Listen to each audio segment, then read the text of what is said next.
Hundreds of workers across the country on May 1 celebrated Workers' Day. The celebration was characterized with various demands from labor unions. Key amongst them was the Civil and Local Government Staff Association, CLOGSAG. They issued a warning to government not to touch their pensions as part of efforts in reviving the economy. Here is the Deputy Executive Secretary of the association, Kojo Kakrani.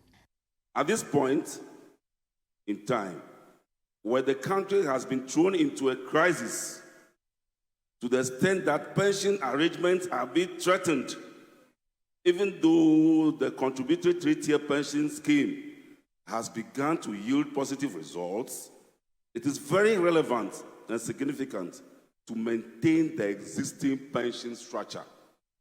CLOGSAG is sending a warning signal to all forces, both visible and invisible, to steer clear of current pension arrangements as enshrined in the National Pension Act 2008 Act 766.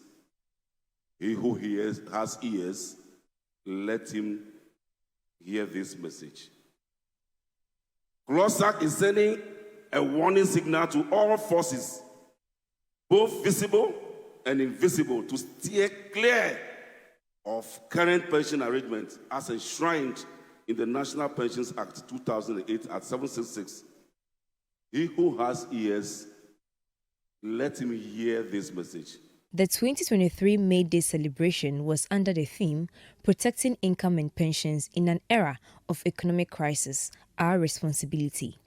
Speaking at the Independence Square in Accra to mark the celebration, the Greater Accra Regional Minister Henry Korti, on the other hand, assured organized labour that government would not touch the funds of workers in its debt restructuring exercise.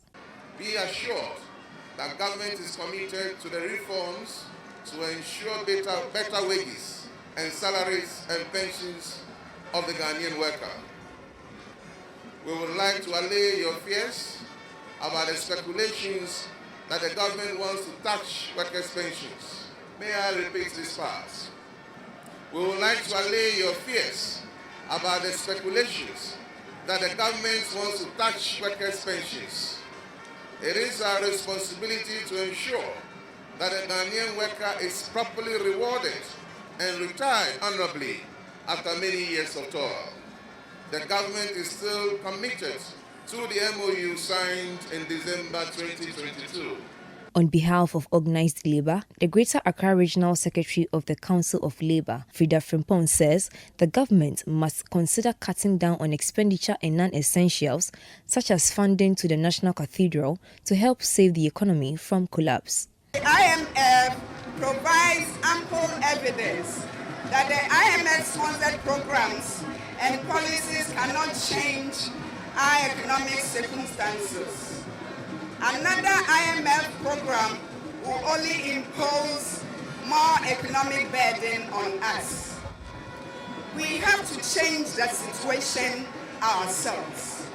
We believe that government can lead us out of this crisis by cutting expenditure on non-essentials, including the need to stop spending our hard-earned revenue on National Cathedral. In fact, it will be better to convert that project into a national hospital. Honorable Minister, a brother chair, you can also reduce the size of your government.